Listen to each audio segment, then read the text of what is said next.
Hello everyone and welcome back to the Great Book of Grudges. My name is Nathan and today we're going to do something a little bit different. We're going to talk about a Reddit thread.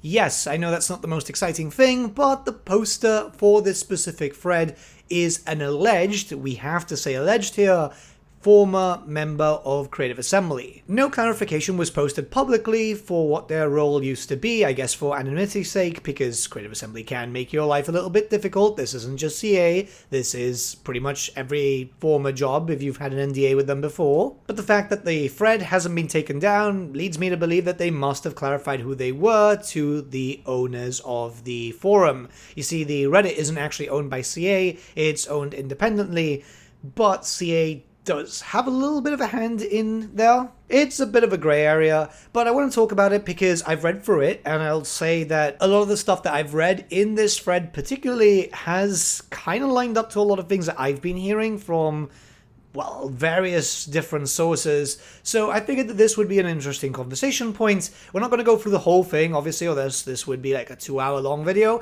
but I'm going to pick out what I feel is the most important stuff. So yeah, let's begin and let's see if we can find anything of interest here. At least it will be a discussion point. So this person worked on the Total War games and they are able to offer a little bit of insight. We've got a little bit of information here with regards to Pharaoh, just a educated guess from this person as they, I don't think, worked for CA Sophia. But this is actually quite interesting because asked why they went for Pharaoh instead of Pike and Shot, Empire 2 or Medieval 3, they likely figured there was more demand. And this is actually something that I spoke about with Legend of Total War a few times.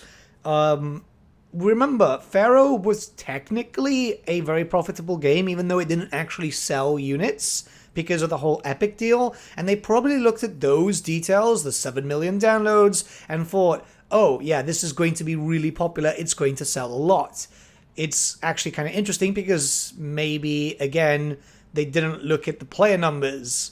It's very odd to see this happen, right? And then the whole comment here, I don't think they felt ready for Sophia to tackle a big one like Medieval or Empire, which interestingly enough, I've heard floating around a few times, and it's very odd considering that CA Sophia is a very good team, but, well, they're smaller than the Total War team, I guess, so they probably thought, well, they're too small to make a big title. But the big comment here is regarding the price of Pharaoh, which someone commented out saying, look, if it was 20 or 30 bucks, you know, it would be a lot more well received. And the ex-member of CA said the following: "You got me thinking about something that bugs me. You're spot on that it might have been a strategy to recover from HYENAS losses, but some game experts act like CA is draining resources from Total War to benefit HYENAS, and it's not how things work in game development with a publisher. HYENAS was pitched to Sega independently of Total War, and Sega allocated a distinct budget for it. HYENAS has its own team, different resources are on it, and nobody is moved to HYENAS unless they want to, because the Total War budget stays as is. Total War can't just ask for extra cash because HYENAS isn't in the picture. If Total War want more people, they've got to pitch Sega for more funds, and Sega need convincing that pumping more people into Total War will mean more money. Whether HYENAS is there or not doesn't alter this equation. It affects the studio overall, sure, and I reckon Sega might now be a bit wary about handing money to CA without a solid return of investment forecast, but it's not like pulling HYENAS away magically gives Total War more money or people. Yes, but I think the general question when it comes to certain things is, clearly there's a price point coming up, like HYENAS not doing so well, or the forecast internally would have probably made the whole situation with Shadows of Change get so high in price. I will say it's very interesting to see here that people had to willingly go to the HYENAS team. What is very curious here is that if you go on to, say for example, obviously the LinkedIn and so on of various CA staff, a lot of them just drastically, you know, they've been working on Total War Warhammer for a while, Total War Historicals, and then moved to HYENAS. If people did that with their own volition, it's curious. Why did people look at that title and think, well, this is going to do well? Because holy shit, that game, if I was at that pitch meeting, obviously I don't work for CA, I would have just laughed in their faces because goddamn, that just did not look good. I do have to say, whoever managed to convince Sega, unless people at Sega are just fucking stupid too, that this was going to sell big bucks, must be extremely hyper-intelligent and should, in fact, have a job as a lawyer. So this section is actually quite interesting, which is all about, the bad state of stuff like battlefield issues, pathfinding, line of sight, all that type of thing. The response is something that I've been saying for a while. This is in relation to asking if CA is aware of this stuff, right? They seem very aware, but there's a constraint on the budget for each project DLC/patch. Hence, decisions must be made regarding priorities, whether to focus on new content or addressing existing issues. They've been trying to deal with tech issues since 3K postmortem, but it's been tough. Needs a lot of money, and it eats into time for things designers, artists, or players want. When I left, folks were getting more vocal about fixing this stuff. They set up a team for it, but realistically, it might take a couple of years to sort everything out. So, thing is, this is regarding tech debt, and we'll likely be talking about this a little bit later on, but when it comes to patches, this is why I complain about patches. The patches are tied up to the DLC cycle. So stuff like free reworks and so on aren't really free, they're attached to the DLC. So for example, Shadows of Change, you can see that the budget went for mechanics and it didn't really go into a lot of patching details. It also didn't go into a lot of content also for the DLC. All of this tied up with the inflation issues, which is very obvious, led to a lackluster project. But if we go back to when it wasn't as bad and it looked like the budget might have been higher, or at least better spread out with a bit more direction from management, Silence of the Fury is the perfect example for this because it's a phenomenal DLC. You can see why nowadays, especially for Warhammer 3, I'm a bit more vocal and a bunch of other creators are a bit more vocal when it comes to patching cycles. When it comes to the section about, doing stuff that designers, artists, and players want, I mean, it's very obvious. They do listen. The Warden of the Paunch is something that the players have been asking for a long, long time. It was actually going to be called the Grim and the Paunch in terms of the player speculation on the forums and so on. But, yeah, that happened because player outcry was loud. When it comes to designers and artists, I speak to a few members at Creative Assembly and a few ex-members at Creative Assembly, and, some of them say, oh, it would be cool if we got to do this, and so on. They obviously don't make the decisions because it has to come from management, approval, then there's also the process with Games Workshop and so on. But yeah, a lot of these devs do actually want to make the really cool stuff. So we get a little bit of detail regarding QA testing here. Yeah, they've got a full QA department and they bring in Sega's QA when necessary. Interesting. However, I don't find it very effective. They used to test extensively at the end of development and rush to address the issues. Now they're shifting towards testing throughout development. The absence of automated tests is astonishing. They really need to do more of those. Everything is manual. Of course, you need money to implement automated tests. It often boils down to the question, do we have enough money for this? Even if QA spots problems, fixing them requires budget, and I think their budgets are pretty tight. So they're stuck with deciding what issues to prioritize for fixing. Okay, so this is actually really, really interesting because we've seen, for example, recently with all the hotfixes coming out like super, super quick after a patch launch, they've obviously spotted it, but they couldn't get it fixed in time. And then a week later, or even a few days later, a hotfix comes out and fixes all the main big issues, like the Medusa. The Greases thing wasn't a big thing, but I guess they wanted to get it out of the way. But yeah, it's definitely a budget issue, even when it comes to testing.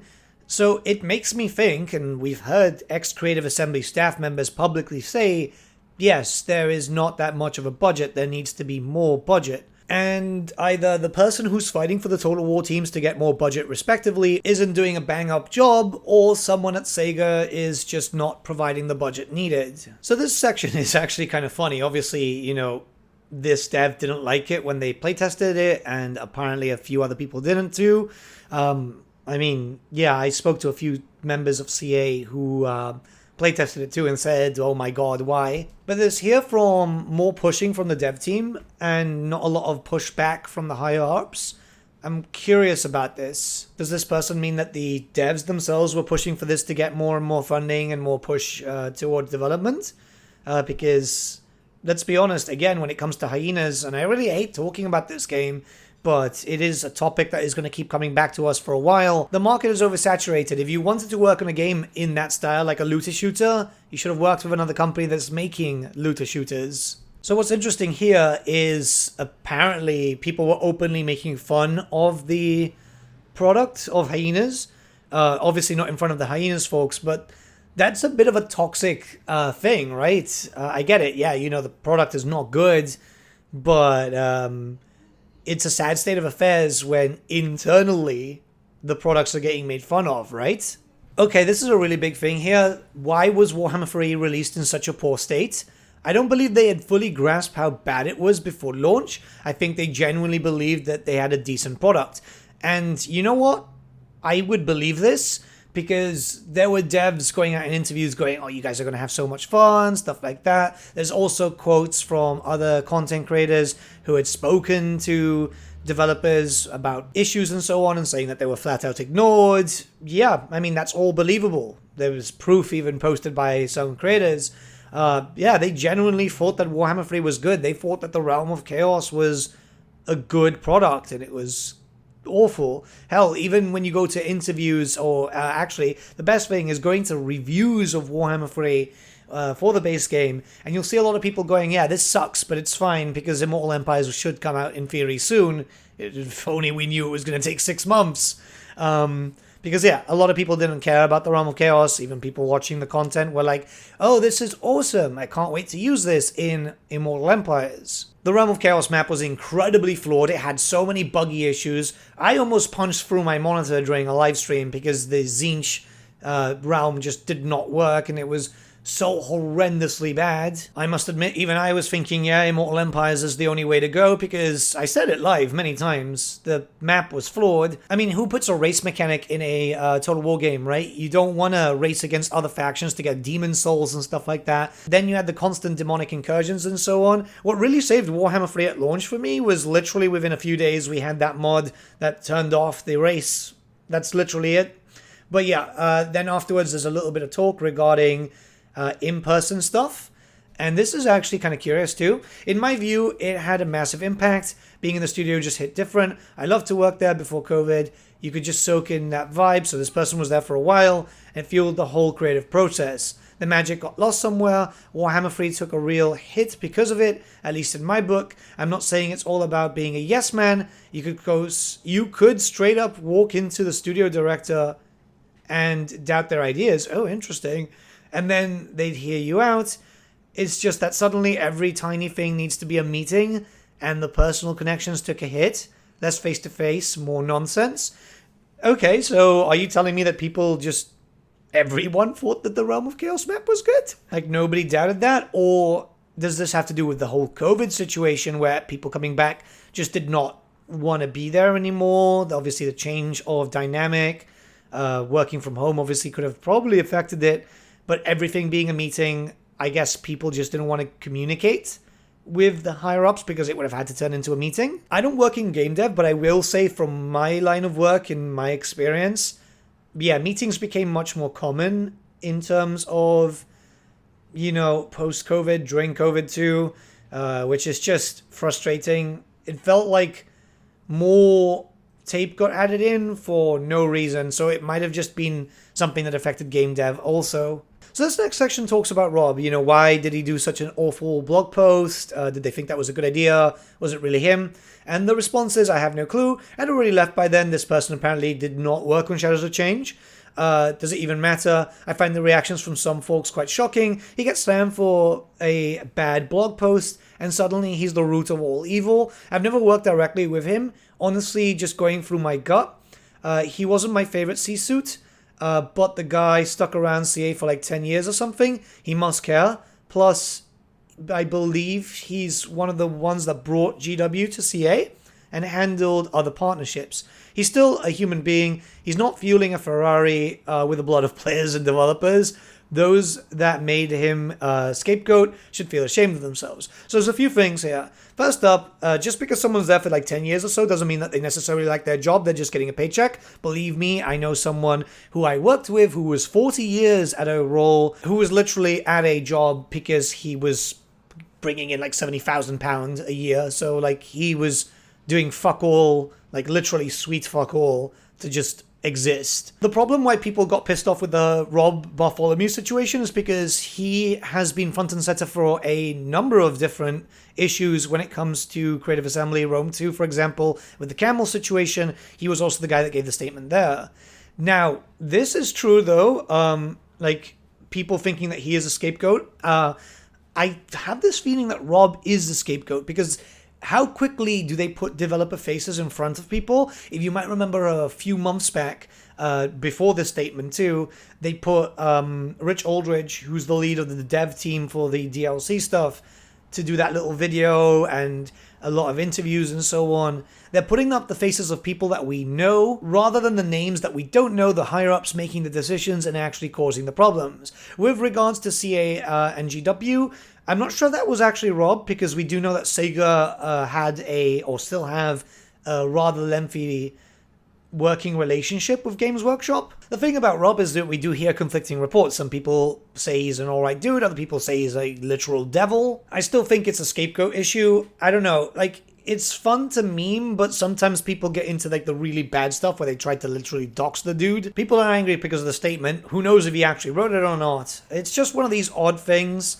I don't know. Maybe a scapegoat. Really, it's possible. We've seen that happen with other companies, and it's not just in game dev, it happens with literally every company. There's always a scapegoat. And here we've got some conversation regarding, well, Warhammer being the flagship title for CA, which the response was, internally there are two Total War branches, historical and fantasy, so there is a historical team working on historical games, and no, that wouldn't be CA Sophia with Pharaoh. But let's continue. Somehow I still see the historical branch as the main one, and I think the others do too. Nevertheless, we are well aware that Warhammer was the one keeping the lights on. Yeah, Warhammer was the one making the most money. It's one of those things, right? Like, it is making ridiculous amounts of money, and it's probably still very profitable for them, even though Shadows of Change did not sell as much as could be expected. And then there's the whole thing about historical not making much money, which the response here is, absolutely, historical games have the cash potential. Just look at Free Kingdoms. If they nail it with something like Med-Free Empire, the money would roll in. Well, Free Kingdoms was romanticized history, and it was going to make money regardless because of the China setting. It would be heavily promoted over there, which is why it actually got so well sales, right? I mean, if you go to the reviews, the mods, and a lot of the forum discussion, it's all literally in Chinese because that's where the main player base came from. When it comes to Med-Free and Empire and all that, yeah, I mean, that would sell if it's done well. Not with the current state of how Total War games are, because, let's be honest, they release badly. But if they do it well, if it does really, like, get a lot of production, budget, and so on, yeah, it would probably sell. Not as well as Warhammer. I'm going to tell you very honestly, it's not going to sell as well as Warhammer, but it will sell enough to be justified to get more content in the future. They know that eventually Warhammer 3 is going to dry up, and likely from there, like Med-Free and Empire and so on, will get the money in, but the big cash after that is going to be Total War 40k, let me be honest with you there. Now, this is the really big one, and this is the reason why I wanted to cover this, because I've been hearing these rumors myself. Is management going to be affected by layoffs? I've left the company before the layoffs began, but friends have informed me that the head of Total War has either resigned or was let go during the layoffs, which is quite unbelievable considering that he had been there since the start. At least 2 people from the senior leadership team, top 15 in the company, were also let go. The head of HYENAS was also among those to let go right before the layoffs. In short, yes, to be honest, they were already in the process of changing the leadership team of Total War when I left. They had recognized the need for change even before Sega cancelled HYENAS, and had a positive impression of the new leadership team.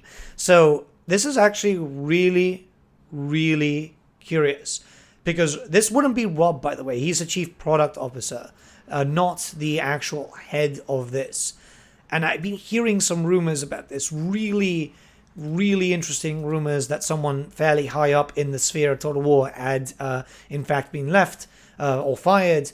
This was about 2 weeks ago I started hearing this, which links up to when the layoffs were either at peak or just started, from what I'd been hearing from my sources.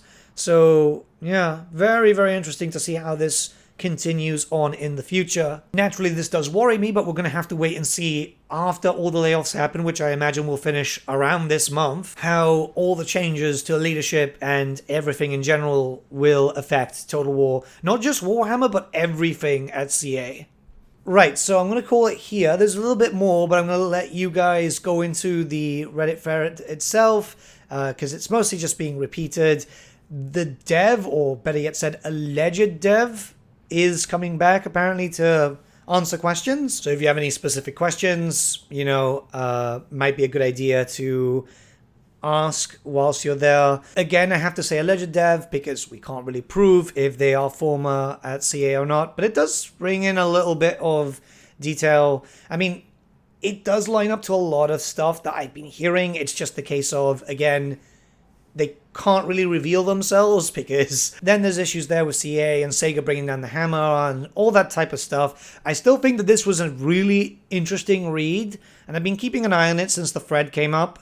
So time will tell if this person did get kicked out. This should be pretty interesting to find out who exactly from, you know, one of the heads has left.